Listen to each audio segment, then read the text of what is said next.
Not Worth the Time with Wade Taylor.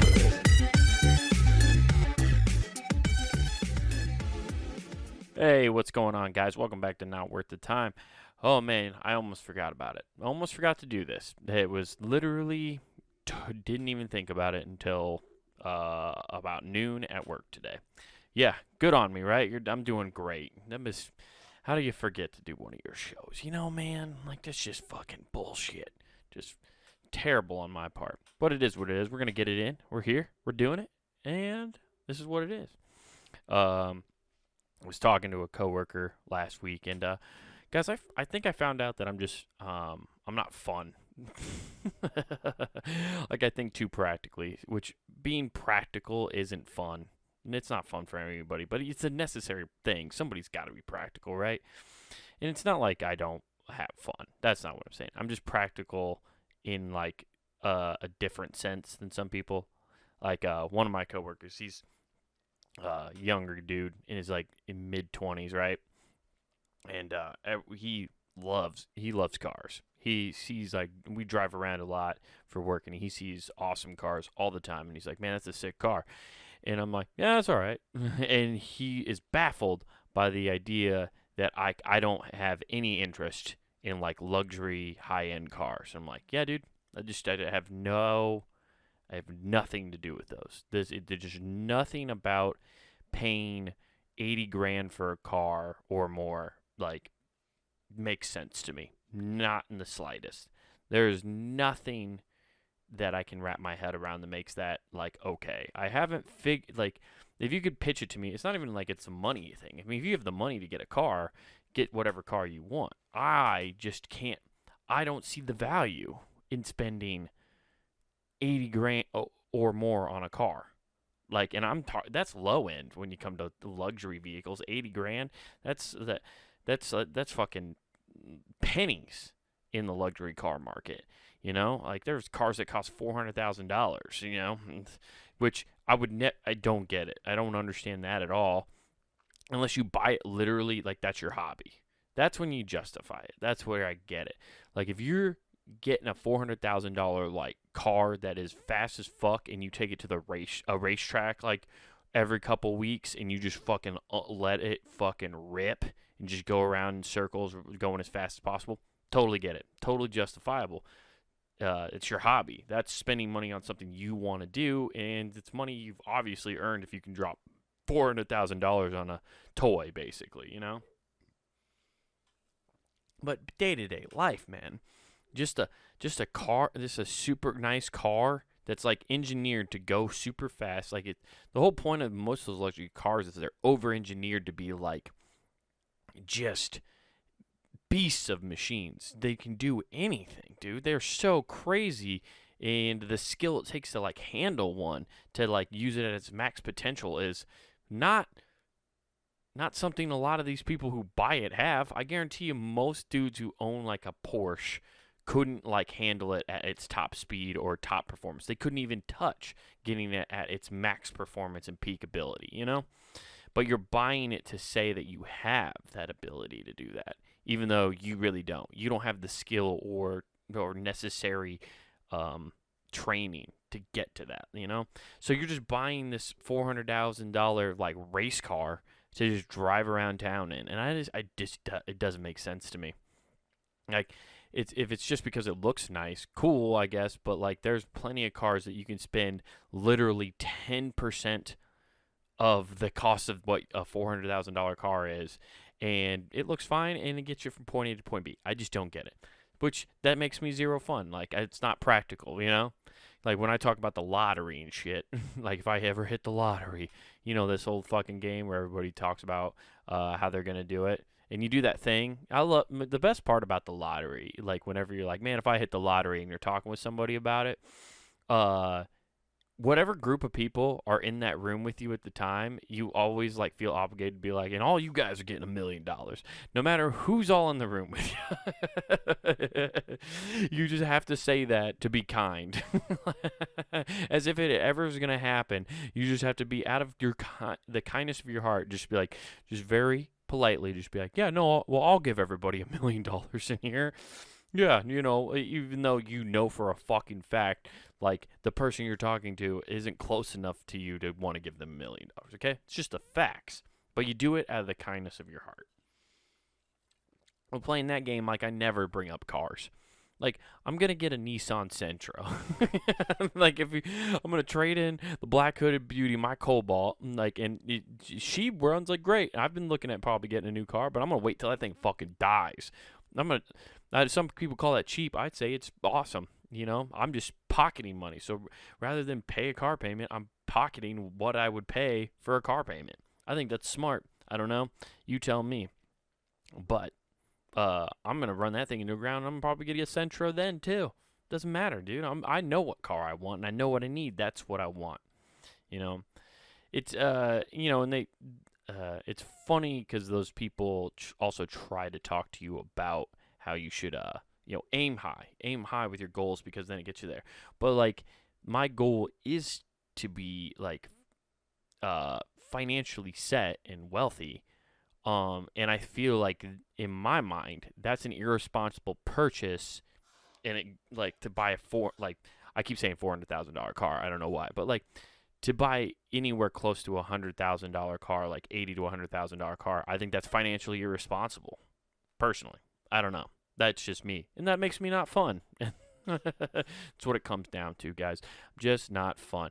I yearn for the simple things, Like I was walking around my neighborhood the other day, or I shouldn't say my neighborhood. I live in an apartment complex next to a neighborhood. So I walked around somebody else's neighborhood and was just scoping out what they were doing. I definitely wasn't casing any backyards. No, I definitely wasn't trying to find a barbecue I could go into and just like make friends and start fucking eating the barbecue for free. I wasn't trying to find a free pool party that wasn't a public apartment pool that had a slide or anything, okay? I definitely wasn't doing that.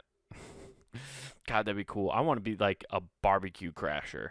Like rather than wedding crashers, I just want to crash people's backyard barbecues. Just show up, make up some story while I'm there, hang out, eat a burger, eat a hot dog or two, maybe slam a couple Miller Lights out of the cooler, just sneak a couple, and then by the time they figure out I'm not supposed to be there, I've already gone down the slide a few times, I've been in the pool, I even won a couple games of spike ball, and by that time I'm gone. But I can, or if you kick me out, that's what it is. I had my fun already. But if you don't kick me out and they're just like, oh wait, this guy's cool, like we didn't even know him until today, and then I get invited back all the time. Bam, dude. That's how you make new friends. Just show up places you weren't invited to. You want to make awesome friends, show up where you're not invited. And just become the life of the party, dude. That's what Owen Wilson and Vince Vaughn taught us in Wedding Crashers, dudes. You just show up, become the life of the party, and eventually you end up marrying a governor's daughter. It always works out. That's what I'm saying. But I'm walking around these backyard, not walking around the backyards, walking around the neighborhood, and I saw like a couple dudes. Like there was a pool party going on. I was like, that's cool. I couldn't get in. They had the security right there, unfortunately. By security, I mean a mean German Shepherd out front. He wasn't allowed in the backyard either because he was patrolling that fucking front door. He might as well wore a T-shirt that said security. That thing was fucking not letting nobody back in that backyard, That's how mean he was. I just fucked up my English in order to describe how mean he was. Anyway, but I did see like what I aspire to do. I saw really a nice little ranch home, which is what I want. I want a ranch style house, dude. A 3-bedroom ranch style with a fucking basement, attached garage, perfect. Brick front. Yeah, that's what we're after. That's what I'm looking for. And I saw that home in the backyard. Just an old boy, man. Just a good old boy. Just a G-O-B, dude. Just hanging out in the backyard, fucking grilling. Just grilling his life away. And, I saw him. He, like, opened up the grill, and he'd check the meat, or he'd flip it, and then he'd shut it, and then he'd look over his backyard, just surveying his entire kingdom, just like, the fucking man, dude. like he was completely in his own realm. Like he's like, I fucking rule this whole yard. And I was like, that's what I want, dude. I fantasize about sitting on a back porch and after I mowed my lawn, drinking a beer, just sitting there looking at it and being like, this is my fucking house, dude. This is my fucking house. And then, my wife comes out and says I have another chore I got to do, which is fine. But I'll tell her I'll get to it in a minute because I'm busy appreciating what I work for and got. I got this awesome yard and this awesome house, and our kids can go out in the backyard and play wiffle ball, and it rules. That's America right there. If that's not a postcard for America, I don't know what is. Anywho, yeah, but that's what makes me no fun, guys. Because if I hit the lottery, those are the things I'm gonna get. I'm gonna get a Nissan Sentra, which if that's not, I'm kind of deviating from the American dream with that one. I should get American made. Should get me a Ford or Chevy. But I'm going with the Nissan Sentra. Okay, that's what we've already laid that down. It's on recording. It's not going away. And I want that ranch-style house and a wife and kids. There we go. That's what we're after. Yeah. And, yeah, I will pay with that with comedy one of these days. Which reminds me, you guys should just buy shirts and shit. Buy shirts. Support this podcast, guys. Like, help me get to that ranch-style home. I'm not being greedy. I just want a ranch-style home. That's not much. Come to my shows, I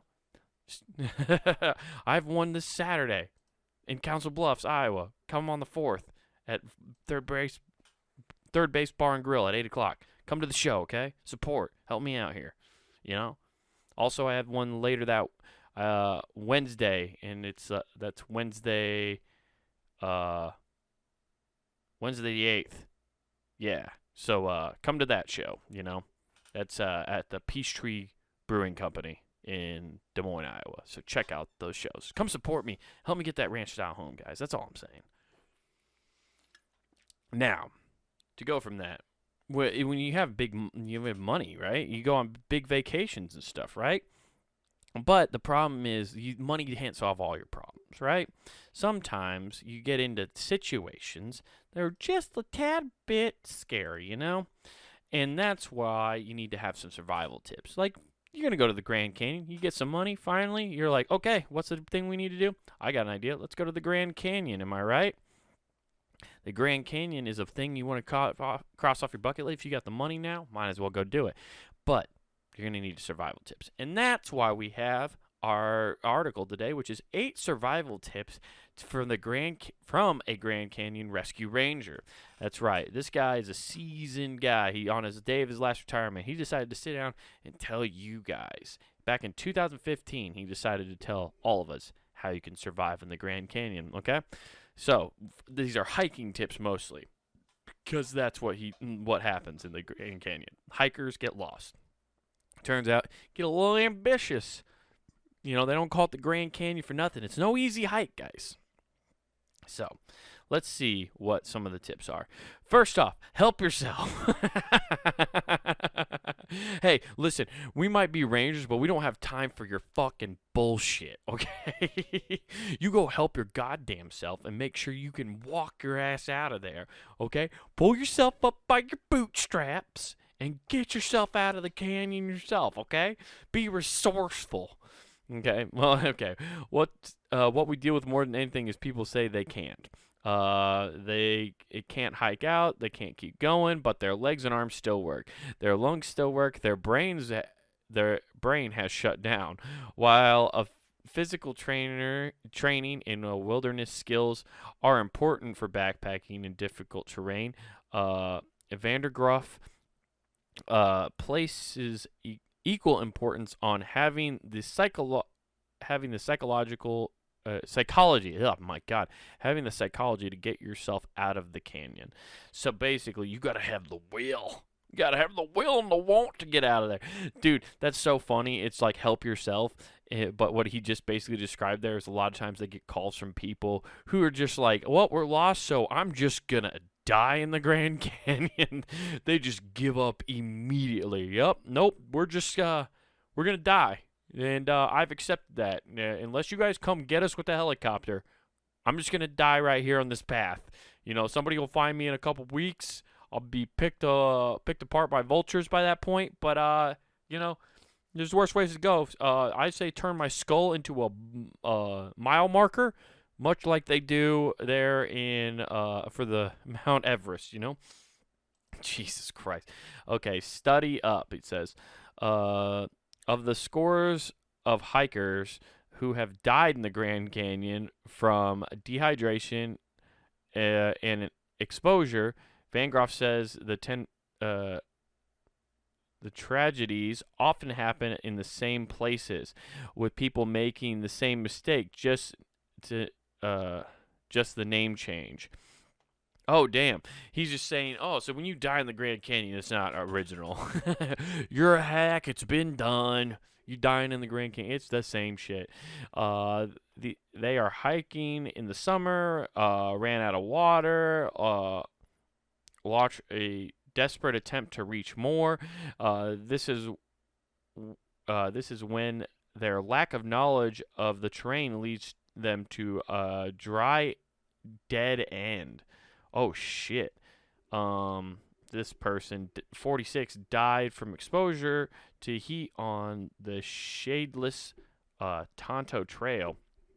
Tonto, jump on it on a 110-degree day in June of 1999. She had dropped her pack, and it was making a beeline for water. Vanguard says she should have been able to look at a map and know that the Borcher Creek drainage, which was close to her, would take her to the river, but instead she tried to travel further up, I don't know where any of these places are, Hermit Creek. She died less than a mile from Hermit. Damn, dude. That would, don't you I think you'll hallucinate if you die of dehydration, right? Hallucinations? I don't know. Hallucinate. I don't know. It doesn't matter. I think you probably do. I would assume you kind of hallucinate a little bit. I've had a heat stroke one time, and it was during a baseball game. I was mid-pitch, too. I was literally back behind the plate, swaying back and forth, kicked through the ball, and it just fucking hit me straight in the mask, the catcher's mask. I had no reflexes. I just, keeled over. It was bad, dude. And I was chugging water. It was just so fucking hot. That catcher's gear just insulates you and just cooks you from the inside, dude. All right, so study up, guys. Know the trails. Know the places you can go get fresh water. That's what he's saying. Outsmart the summer. People can hike safely in the Grand Canyon in the middle of summer, but you need to know how to do it and should not be the first trip in the canyon, he says. Okay, so he advises hikers hiking at night and sleeping during the day. The tent, sleeping bags, and stove should also stay at home to achieve minimal packing weight. Okay, yeah, so he's just saying if you're going to pack in, you definitely don't want to have too much weight because that'll exhaust you more. And then you'll sweat more and you get dehydrated, and then you go down the wrong path and then you die. Daytime temperatures reach triple digits. Van Garf recommends wearing cotton and keep it wet. All the gear, the components that many people believe are critical to safe backpacking, become superficial when hiking in the Grand Canyon in the summer. What really matters is that you adapt your style and technique to be part of the natural world you are entering. That's right, people. You can't take your phony baloney fucking bullshit hippy-dippy stuff to the Grand Canyon. This is the big leagues. You better step up. If you want to hike in this bitch, you better be ready to go be one with nature. Okay? Because nature don't give a fuck about you. St. Joshua Tree, dude. You gotta fucking step it up. The Grand Canyon ain't playing no games. Deal with the heat. Wear the right clothes. Choose apparel made of breathable, moisture-resisting fabrics like cotton for your hike. Don't forget a hat to shade your face. Embrace the sweat. Sweating cools your body through evaporation. On a hot day, you should worry if you're not sweating. Yeah, no shit. If you're not sweating, this is how you know you're dehydrated. If you're not sweating, and also if you're not peeing a lot. If you're not peeing, that means you're not drinking enough water, okay? You need to fucking definitely get done. Go slow. It takes 8 to 10 days to acclimate to hot environments. Plan A, acclimate by training heat for 60 minutes per day. Plan B, modify your intermediate to allow adjusting on the trail. Stick to mornings and evenings while the sun is more intense. Okay, whatever. Yeah, so those are the tips. You guys, also, I'm not gonna read all these like tips, but I just want to get through this and make jokes where I can. You know how it is. But if you actually are planning a trip to the Grand Canyon, you can find the link in the description down below and take a look at this. This is the thing that gets me though with a lot of this stuff. I didn't know people like just backpack through the whole Grand Canyon. I thought it was just like a thing you went to. Like you just like there was one.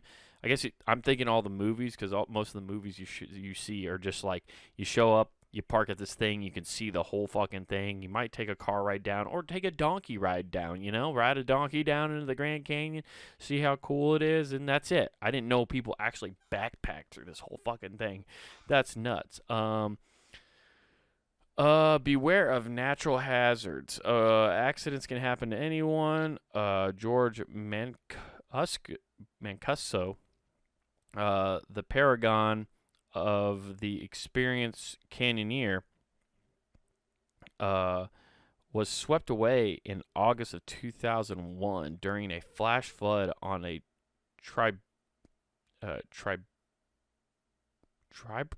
what is that? A tributary? I don't know. God damn, dude. Why am I so fucking dumb? God damn. I wish I could just read better, dude. I just have no confidence in my reading. I'm working on it, guys. I'm reading books, but it's not helping. The little Colorado River. Although no clouds were in the sky when Mancuso left camp that morning of his death, the storm moved in suddenly and flooded the canyon he was hiking. In addition to not hiking a narrow slotted during the summer monsoon season. The ranger urges you watch for falling rocks during rainstorms. It doesn't take a very big rock landing on you to cause serious injury. Yeah, I saw a video the other day. I wear a hard hat at work most days. Not every day, I should say. I wear it every day. But I saw a video that makes me want to wear it all the fucking time, where it was like, always wear your hard hat on a job site. And it showed a watermelon, and it was like just like a pair of pliers getting dropped really fast down a tube, and it just went straight through this watermelon. And then they put the hard hat on, and it went and it like hit, but like it didn't go break or anything like that. I was just like, oh, man, helmets are fucking awesome. Like, the fact that I used to ride a bicycle around when I was a kid without one is pretty nuts, but whatever. Downsides. One time, when Van Garford was stationed in Indian Garden Campground, 4.5 miles below the southern ridge, or the southern rim, on the Bright Angel Trail, a family appeared with a dad hauling a large rolling suitcase. They were on their way to the bottom to stay at Phantom Ranch, and they wanted to take all this stuff. The wheels all broke off, and the suitcase was falling apart. It was amazing they had made it at that far before we turned them around. Overpacking is a root cause of much hikers' misery. Think of enjoying your time on the trail as a goal rather than luxurying up your camping. Yeah. It's almost, I think people forget that like you're not supposed to make it like glamorous. Camping is like a very minimalist kind of activity. Anyway, escape flash floods. Here's a good one, I bet. Watch the weather. Yeah, you know that. Scout and exit. See a line of debris holloway in a canyon wall. That's the highest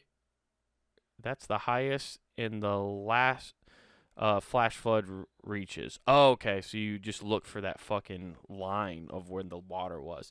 You'll need to scramble higher than that in case of emergencies. Recognize the warning signs. Flash floods sometimes start as a trickle and proceed to rumble coming down the canyon. Yeah, I bet like desert storms are fucking wild because it doesn't happen very often, but I bet as soon as they do, it just fucking pours, dude. It just fucking takes you away. I'm sure it's not fun, you know? Avoid falls. Mind your feet. Yeah. Hey, walk like you know how to do it, guys. The most dangerous places in the most dangerous park. Oh man, here are the most dangerous places: Tonto Trail, the long, arduous, shadeless. The Tonto has few water sources, all unreliable. Oh shit! The Colorado River. People mainly from river trips go down the water to pee, or maybe they had too many cocktails. For whatever reason, they fall in, and the current takes them away. Fuck that. A flash flood getting drowned in that, but like just a river getting drowned. No, thank you. And then the Corrado Trail, because they're easy access, the Bright Angel Trail and the North and South Khabib Trail claim a lot of lives, many due to cardiac arrest. Jesus Christ. Man, this goddamn place is giving people heart attacks. I don't know, I guess it is breathtaking to go see, so maybe people are keeling over real quick when they go to the Grand Canyon. I don't know, but you know where you're not going to go into cardiac arrest at? That's puntinggame.com, guys. That's right, puntinggame.com, where you can find all your favorite shows that you love listening to. And you can watch them now. That's right, watch video versions of Not Worth the Time. Who gives a F? You can find that on the website, or head on over to youtube.com and find Comic Wade Taylor, where you can find full-length episode clips, my stand-up. Well, yeah, that's right. I got a half hour out there on YouTube called Wild Horses. Check it out. I really appreciate it. Give it a like, give it a share, do all that stuff. Do that with the podcast as well. Like, share, review. Really appreciate it. And while you're over at puntinggame.com, don't forget to check out that merch store. Help me get that ranch style home, guys. That's right. Get a hoodie, get a shirt, support your favorite shows here on the network, and don't forget to use promo code NWTPOD. That's NWT Pod, and that gets you free shipping at checkout. Guys, thank you for tuning in. This has been Not Worth the Time, and remember, don't do anything I wouldn't do.